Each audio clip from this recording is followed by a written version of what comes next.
لہذا کسی تفسیر میں آپ کو نہیں ملے گا، کہیں نہیں، نہ قرآن میں ہے، نہ حدیث میں ہے، نہ کسی تفسیر میں۔ یہ تو پچھلی صدی کے دوران جو پوپ کی لائبریری ویٹیکان میں، اس سے ایک نسخہ برآمد ہوا، انجیل برنباس۔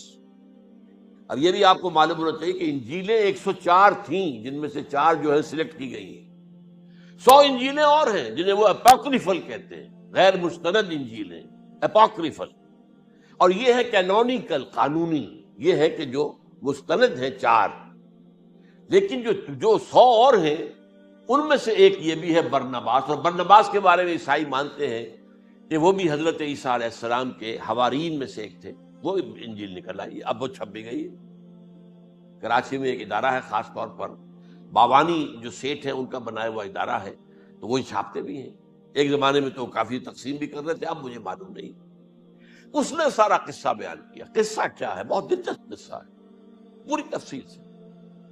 ایک شخص جو کہ حضرت مسیح کے حواریین میں شامل ہو گیا، وہ تھا جیوڈاس اسکیریوٹ۔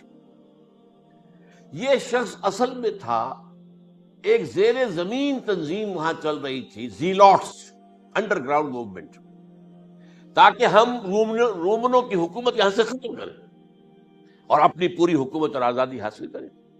ان میں سے یہ بھی تھا۔ ان کا سرگنا تھا برابس، برابا ڈاکو اسے کہا جاتا ہے، برابس۔ ظاہر بات ہے کہ قانون شکن تھا تو ڈاکو ہی تھا۔ اچھا، ان میں سے یہ شخص جو ہے، اس نے جیوڈاس نے حضرت عیسیٰ کے معجزے دیکھے بہت، اور اتنا یقین ہو گیا اسے کہ یہ شخص جو ہے عیسیٰ، یہ ایک مرتبہ اگر رومیوں پر لعنت بھیج دے، کرس کر دے، تو رومی ختم ہو جائے۔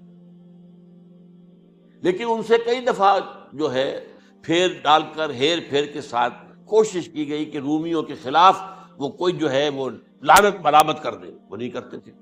یہ ایک علیحدہ بات ہے، کیوں نہیں کرتے تھے، یہ اس وقت میرا موضوع نہیں ہے۔ منہاج عیسوی کیا تھا، منہاج موسوی کیا تھا، منہاج محمدی کیا تھا، ان میں فرق ہے۔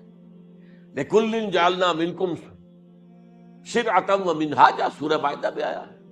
تمام رسولوں کے لیے ہم نے ایک ایک منہاج، ایک ایک شریعت علیحدہ علیحدہ دی ہے۔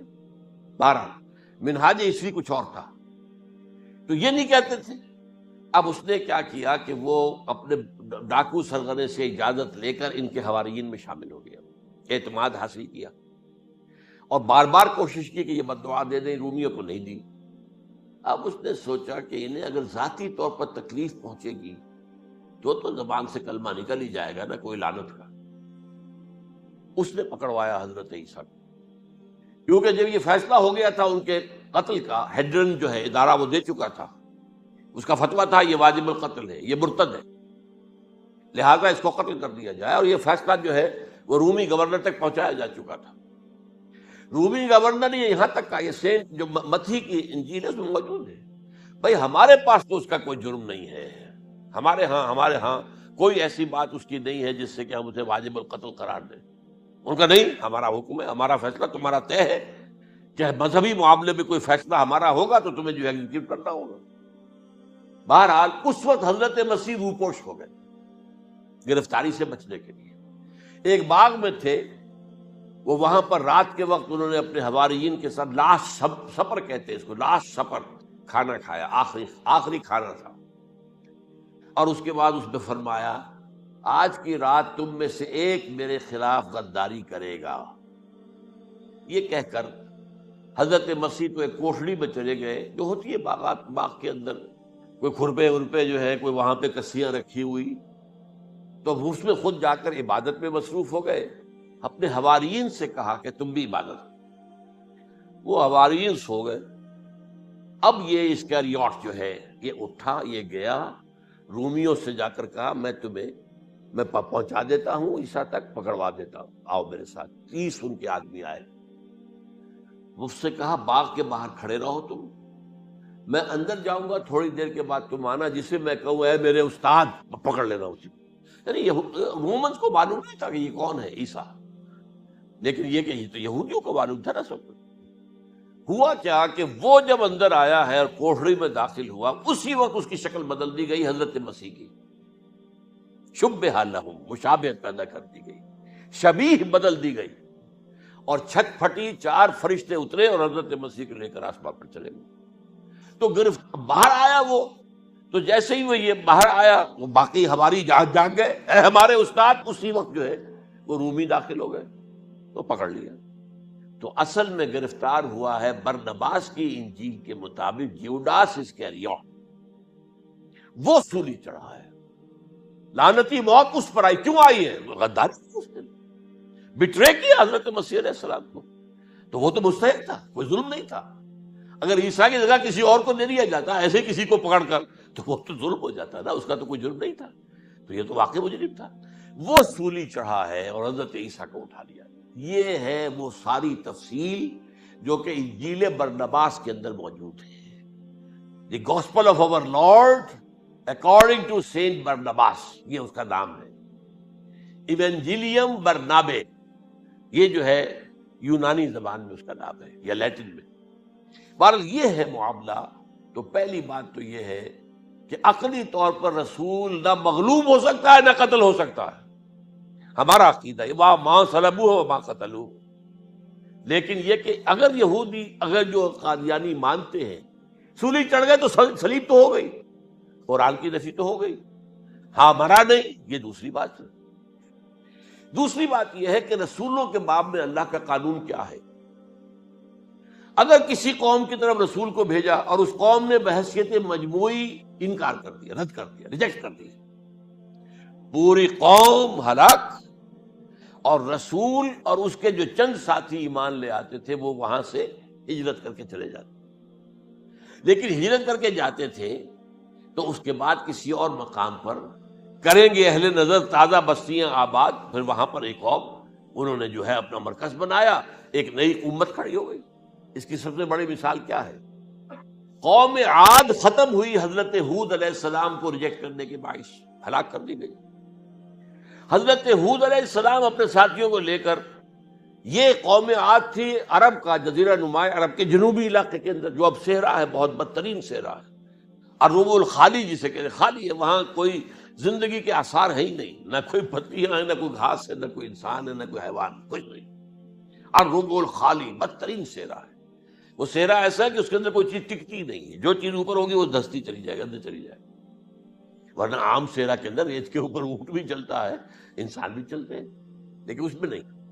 تو یہاں پر قوم عاد جو ہے آباد تھی، اور اب جو ہے وہ سیٹلائٹ سے دیکھ لیا گیا ہے کہ قوم عاد کا جو بڑا بادشاہ تھا شداد، اس نے جو جنت بنائی تھی وہ موجود ہے زیر زمین، اسی صحرا کے نیچے دفن شدہ موجود، جس کو کہا گیا ہے الم تر کیف فعل ربک بعاد ارم ذات العماد التی لم یخلق مثلها فی البلاد۔ ایسے ایسے ستونوں والا جیسے پہلے دنیا میں بنے ہی نہیں تھے۔ وہ قوم عاد تھی، بڑی زبردست قوم تھی، قوم جبارین، لیکن یہ کہ اس کے بعد ہلاک ہو گئی۔ اب حضرت ہود اپنے مسلمان ساتھیوں کو لے کر نکل گئے، جزیرہ نما عرب کے مغربی کونے میں جا کر، شمال مغربی کونے میں آباد ہو گئے۔ وہاں ایک نئی قوم پیدا ہوئی، سمود۔ اب یہ اسلامی بستی بن گئی، لیکن اس کے اندر بھی پھر بعد میں زوال آیا، پھر وہاں نبی بھی آئے، لیکن اس کے بعد یہ کہ آخری رسول بھیجے گئے حضرت صالح، اور وہ بھی ہلاک ہوئے کیونکہ حضرت صالح کو انہوں نے رد کر دیا۔ تو یہ میں نے مثال دی ہے آپ کو کہ رسول جو ہے وہ وہاں سے اگر ہجرت کرتا ہے تو ہجرت کر کے وہ یہ نہیں جان بچا کے جا کے گمنامی میں کہیں مر گیا، وہ تو جا کر اپنے ساتھیوں کو لے کر جائے گا، اور جا کر جو ہے وہاں پر جو ہے ایک نئی جگہ پر آباد ہوگا، ایک نئی تہذیب ابھرے گی۔ تو یہ تو نہیں ہوا، یہ گمنام ہو کر آ کر کشمیر میں مر گیا تو اس کی کیا حیثیت ہوئی؟ حضرت عیسیٰ علیہ السلام یا تو اگر ہجرت کرتے، یا جب انہیں معلوم ہو گیا تھا کہ میرے قتل کا فتویٰ ہو گیا ہے، تو آپ وہاں سے ہجرت کر سکتے تھے، لیکن اپنے ساتھیوں کو تو لے کر جاتے نا، اپنے حواریین کو لے کر جاتے، اور کہتے ہیں 12 حواریین کے علاوہ اور بھی کوئی 70 کے قریب لوگ تھے جو ان پر ایمان لائے تھے، ان کو لے کر جاتے، کسی جگہ جا کر آپ آباد ہوتے، وہاں ایک نئی جو ہے بستی بنتی، وہاں مسلمانوں کی ایک آبادی ہوتی۔ تو ان میں سے تو کوئی شے بھی نہیں ہوئی، بات ہی ختم ہو گئی۔ لہذا عقلی طور پر بھی یہ بات ثابت نہیں ہو سکتی، خلاف عقل ہے، قرآن کے اصولوں کے خلاف ہے کہ وہ سولی چڑھے ہوں لیکن مرے نہ ہوں، پھر اتر گئے تو مرہم پٹی کر دی۔ اچھا، کیا رومنوں کو اور یہودیوں کو پتہ نہیں چلا کہ مریم پٹی ہو رہی ہے اس کی، اور عیسیٰ مرا نہیں ہے؟ اگر ان کے پتہ چل جاتا تو کیا وہ چھوڑ دیتے؟ اب مرہم پٹی کے بغیر تو 12 جو شخص سولی پر لٹکا رہا ہے وہ تو تقریباً مردہ ہی ہوتا ہے نا، وہ کہ چلیے ہو سکتا ہے کہ کوئی ایسا امکان ہو کہ اس کی نبض ابھی چل رہی ہو اور وہ اتار لیا جائے اور مرہم پٹی کر لی جائے تو بچ جائے، لیکن یہ کہ پھر اس کے بعد وہ اگر وہاں سے ہجرت کرتے تو وہاں سے وہ اپنے حواریین کو لے کر جاتے اور کسی نئی جگہ پر جا کر آباد ہوتے۔ ان دونوں اعتبارات سے یہ بات ناقابل قبول ہے، ناقابل یقین ہے۔ لیکن اسی مسئلے کو لے کر انہوں نے، جو جیسا کہ میں نے بتایا تھا، وفات ہو گئی، کیسے ہو سکتا ہے ہمارے نبی جو سید المرسلین ہے وہ تو زیر زمین دفن ہو گئے اور یہ جو آسمان پر اٹھا لیے گئے، یہ کیسے ہو سکتا ہے؟ بس اس کے اوپر عام لوگ جو ہیں وہ متاثر ہوئے، اور خاص طور پر وہ سائنٹیفک مائنڈ جو بن گیا تھا، تو چونکہ سائنس کے اس خاکے کے اندر وہ بات فٹ نہیں بیٹھتی، لہذا ان لوگوں نے اس کو قبول کیا۔ اب یہ کہ یہ جو واحد استثناء ہوا ہے یہ کسی اور کے ساتھ نہیں ہوا۔ ویسے حضرت مسیح کی پوری شخصیت مستثنیٰ ہے، بن باپ کے تو کوئی اور رسول پیدا ہوا ہی نہیں، نہ نبی پیدا ہوا۔ پھر وہ معجزے جو حضرت مسیح کو ملے کسی نبی کو نہیں ملے۔ حضرت صالح کو ایک ہی معجزہ ملا تھا نا ایسا کہ لوگوں نے کہا کہ تم یہ اس چٹان میں سے ابھی ایک گابن اونٹنی برآمد کر کے دکھا دو، وہ دکھا دی گئی، پھر ہلاک کر دیے گئے۔ لیکن جو اور معجزے حضرت مسیح کو دکھائے وہ بچپن میں بولے ہیں، گود میں تھے یا پگوڑے میں تھے، بولے ہیں انی عبد اللہ آتانی الکتاب وجعلنی نبیا۔ یہ بات نہ ہوتی تو حضرت مریم کے کیا حشر کرتی قوم کہ تمہاری بغیر شادی کے یہ کہاں سے لے آئی ہو تم، یہ تو ولد الزنا ہے۔ تو یہ سارا معاملہ جو ہے حضرت عیسیٰ بولے ہیں وہاں پہ، خود وہ بچہ بولا ہے۔ اب اس کے بعد بولنے کی لوگوں کے اندر کیا گنجائش تھی؟ زندہ کو مردہ کر دینا، ثم باذن اللہ، مردہ زندہ ہو گیا۔ اور تخلیق حیات، ایک پرندہ بنانا گارے کا، پھونک مارنا اور اڑتا ہوا پرندہ بن جائے، ایک کوڑی کے جسم پر ہاتھ پھیرنا اور کوڑ ختم، ایک مادرزاد اندھے کی آنکھوں پر ہاتھ پھیرنا اور بینائی آ گئی۔ یہ سارے معجزات، یہ مستثنیٰ شخصیت، ان کا یہ استثناء کیوں کیا گیا؟ یہ بڑی تلخ بات ہے، یہ یاد کر لیجیے۔ کیونکہ یا تو قوم اسی وقت ہلاک کر دی جاتی، جیسا کہ ہوا قوم نوح، قوم ہود، قوم عاد، قوم سمود، قوم شعیب، یہ ہوا کہ نہیں ہوا؟ اور صدوم اور عمورہ کی بستیاں جہاں حضرت لوط بھیجے گئے، اور آل فرعون جو ہلاک کیے گئے، یا تو پوری قوم ہلاک کی جاتی؟ نہیں، یہ یوں سمجھیے کہ اس پورے معاملے کو درمیان میں سے ایک وقفہ دے دیا گیا، حضرت عیسیٰ کو اٹھا لیا گیا، اور حضرت عیسیٰ دوبارہ آئیں گے۔ یہ کیوں کیا گیا؟ اب اس میں بڑی تلخ بات آپ سے کہہ رہا ہوں، یہ آپ کے لیے قبول کرنا آسان نہیں، حلق سے نیچے اٹھنے کی مشکل سے۔ اس قوم کو زندہ رکھا گیا ہے جو ملعون اور مغضوب علیہم قوم ہے۔ سب سورہ فاتحہ میں مفسرین لکھتے ہیں ضالین، یہ نصارہ ہیں، اور مغضوب علیہم یہ یہودی ہیں۔ اور قرآن کہتا ہے لعن الذین کفروا من اہل الکتاب علی لسان داؤد وعیسی ابن مریم، لعنت کی گئی ایک ملعون اور مغضوب قوم کے ہاتھوں آخری امت محمد، اور اس کا بھی بہترین حصہ، اس پر عذاب ان کے ہاتھوں آئے گا۔ عربوں پر عذاب یہودیوں کے ہاتھوں، اس لیے ان کو بچایا گیا۔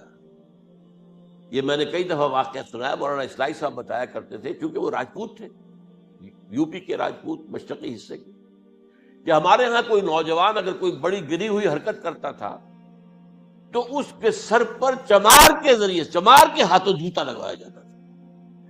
اگر راجپوت کے سر پر راجپوت کا جوتا گرا تو چلو تکلیف تو ہوئی، لیکن یہ کہ راجپوت کا جوتا گرا ہے نا، پڑا ہے، لیکن راجپوت کے سر پر چمار کا جوتا، جس کو آپ انگریزی میں کہتے ہیں to add insult to injury, وہ تکلیف بھی ہے جوتا کھانے کی، اور انسلٹ ہے کہ ایک چمار مار رہا ہے۔ یہ امت سب سے خیر امت ہے، کنتم خیر امت اخرجت للناس۔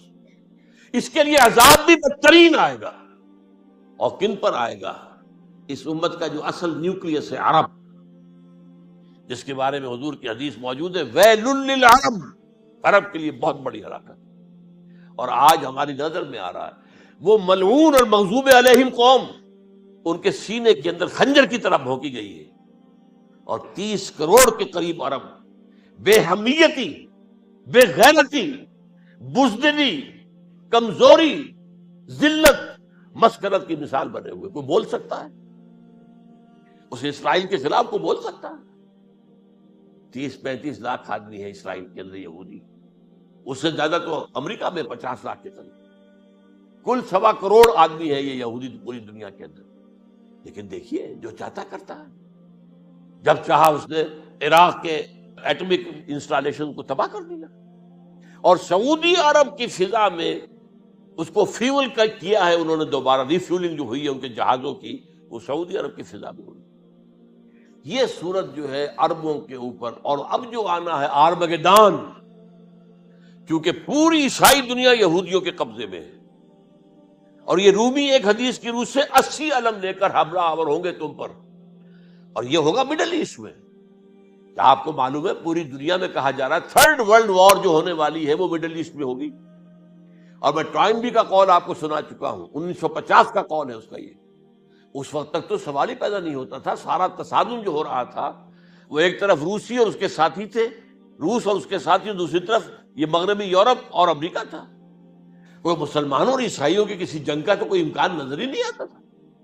لیکن ٹائنبی نے کہا ہے، جو سب سے بڑا فلاسفر آف ہسٹری ہے 20ویں صدی کا، کہ اب جو جنگ ہوگی بڑی، جو اس نیکسٹ سینچری کی، 21 سینچری کی، وہ در حقیقت کمیونزم کے درمیان اور کیپٹلزم کے درمیان نہیں ہوگی، بلکہ عیسائیوں اور مسلمانوں کے درمیان.